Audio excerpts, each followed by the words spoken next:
Buen día, tutores compañeros. A continuación voy a dar presentación eh, a la sustentación de la fase uno del programa de diseño de bases de datos.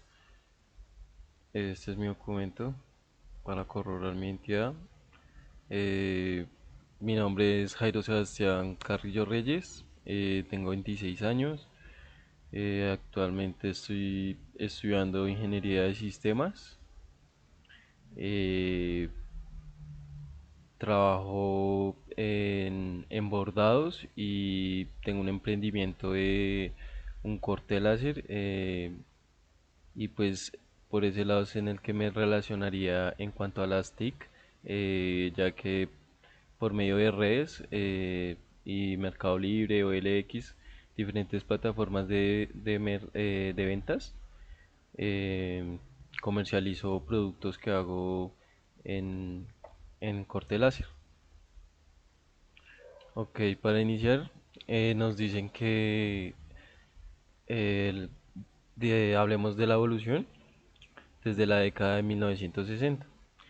Entonces, para la década de 1960, bajaron los precios de las computadoras para que las industrias privadas pudieran implementarlas en sus empresas, organizaciones, y de este modo se popularizó el uso de los discos. Posterior a esto, se creó la primera generación de bases de datos de red y bases de datos jerárquicas. Y después llegaría la alianza que hizo IBM y American Airlines para desarrollar el software Sabre, el cual era un sistema que gestionaba las reservas de vuelos, transacciones e información sobre clientes de la compañía de American Airlines. Eh, Posterior a esto, el consorcio Codacil desarrolla IDS, un sistema de bases de datos conocido como modelo en red, que permitió la creación de un estándar en los sistemas de datos gracias a la creación de nuevos lenguajes de sistema de información. Ya para la década de 1970, Edgar Frankot eh, definió el modelo relacional y a su vez publicó una serie de reglas para los sistemas de datos relacionales. Este suceso dio apertura a la segunda generación de sistemas gestores de bases de datos. Después de eso, Larry Ellison, eh, en base al trabajo de Edgar Code, desarrolló el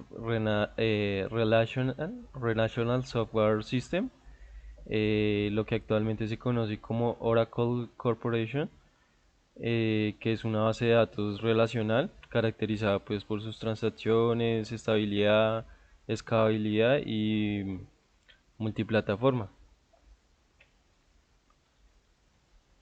Ya para la década de 1980, las bases de datos relacionales con su sistema de tablas compuesta por filas y columnas pudieron competir con las bases de datos jerárquicas y de red, ya que su nivel de programación era sencillo y bajo.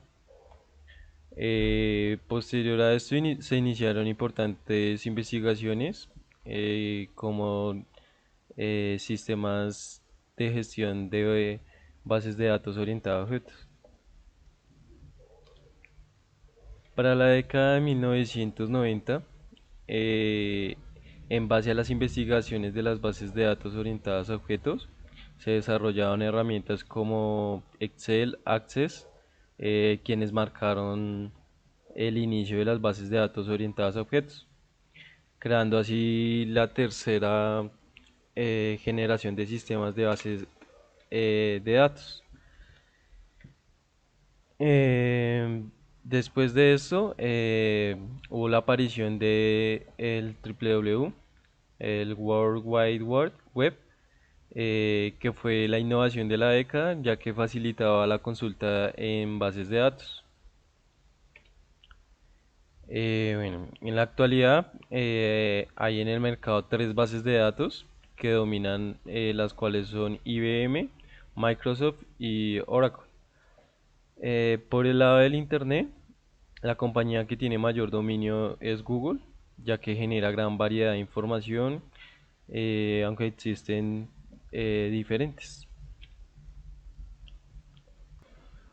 Ok, en cuanto a las tendencias, entre algunas tendencias se encuentran las siguientes.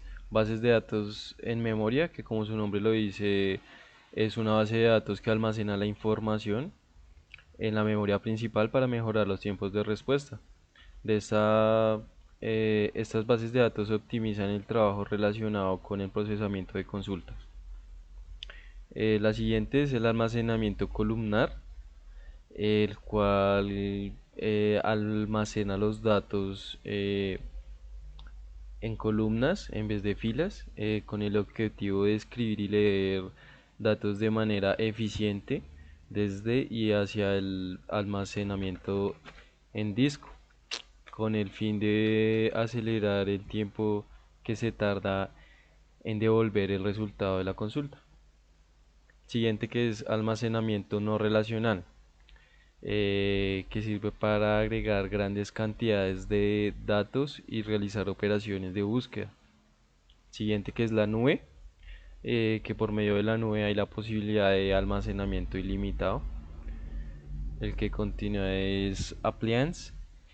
Este sistema se compone de recursos de software, servidor, almacenamiento y red, con el fin de brindar servicios de bases de datos para una amplia gama de procesamiento de transacciones online. Y por último, sensores y tiempo real. En los sistemas empotrados que se usan en eventos en internet o tecnología como RFID, es necesario, antes de almacenar los datos, analizar la información y tomar acción en memoria. Bueno, en cuanto a los ejemplos, en cuanto a ejemplos de utilización de bases de datos, podemos ver en lo cotidiano bases de datos en nóminas de pago, donde almacenan la información pues de los operarios, de los trabajadores, para así pues generar el pago. En los sistemas de información, el sistema financiero, perdón, que es allá en los bancos, creando, que es esa base de datos que ellos tienen, en la cual em, tienen la información de todos sus clientes, los procesos, y por último el sistema de salud, que es también pues esa base de datos en la que ellos gestionan toda la información de sus pacientes, tanto exámenes, historiales clínicos. Y por último, las conclusiones, que serían dos. La primera, actualmente las bases de datos se han convertido en una gran herramienta para las empresas por su capacidad de agrupar, almacenar y procesar información, ayudando en la gestión de datos para que así sea más eficiente y ordenado el almacenamiento de información. Como segunda conclusión, se puede afirmar que las bases de datos se han convertido en una pieza clave en la toma de decisiones importantes dentro de las organizaciones, por su gran fiabilidad y seguridad. Espero que haya quedado todo claro. Muchas gracias por su atención.